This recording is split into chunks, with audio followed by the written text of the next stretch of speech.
वर्तमान सुखविंदर सिंह सुक्खू की सरकार ने केवल मात्र रोना लगा रखा है।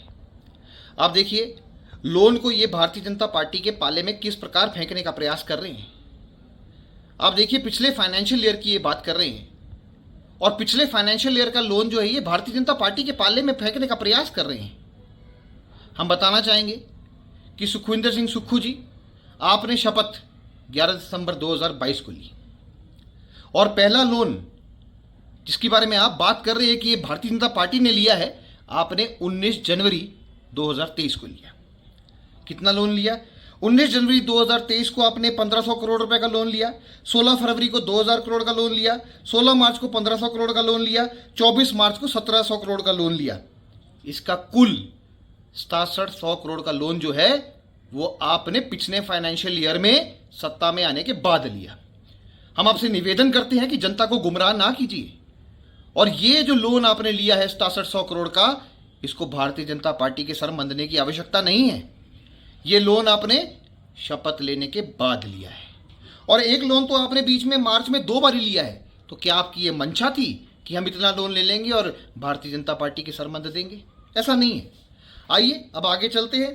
देखिए, 1 जून को 2023 आपने 800 करोड़ का लोन लिया, 28 जून को 1000 करोड़ का लोन, 31 अगस्त को आपने 500 करोड़ का लोन लिया, उसके बाद 12 अक्टूबर को आपने 1000 करोड़ का लोन और 19 नवंबर को आपने 800 करोड़ का लोन लिया।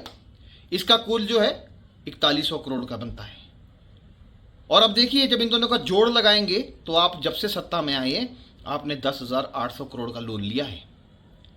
अब आप जितना मर्जी आंकड़ों का इंद्रजाल बनाने का प्रयास कीजिए, ये आप ही की फिगर्स है, आरटीआई के माध्यम से ली गई है, नोटिफिकेशंस जो है हमारे पास प्राप्त हुई है और ये हमने आज आपके बीच में प्रकाशित भी की है। तो केवल मात्र हमारा ये निवेदन है कि आप लोन लेकर जो आप कार्य कर रहे हैं वो आप जनता को बताइए कि ये लोन लेके हो रहे हैं। घी भारतीय जनता पार्टी ने नहीं पिया जो आपके मंत्री बोल रहे थे, घी तो आप पीने का प्रयास कर रहे हैं। आप जो है आपकी सत्ता लोन पे चल रही है। भन्नूपल्ली रेलवे लाइन जैसे जो है प्रोजेक्ट्स में आपके पास पैसा नहीं है देने को, उसका काम आप बाधित कर रहे हैं क्योंकि वो केंद्र की परियोजना है। भूमि अधिग्रहण नियम 2015 को पढ़िए, उसके अंदर साफ लिखा है कि ये पैसे आपको देने हैं और किस प्रकार देने हैं, समन्वय बना के देने हैं, पंचायत प्रधानों से, पंचायत समिति से, उसके बाद जिसकी भूमि जारी है उसको आपने पैसे देने हैं। ये 2015 के भूमि अधिग्रहण कानून में लिखा है और उसके बाद आप उनको दूसरी पुनर्स्थापित भी कर सकते हैं। तो केवल मात्र आप सहयोग करके प्रदेश को आगे ले जाने का काम किए, पर आप जो है आप भारतीय जनता पार्टी को केवल मात्र कटघरे में करने का काम और कोसने का काम तुरंत प्रकार से रोक दीजिए।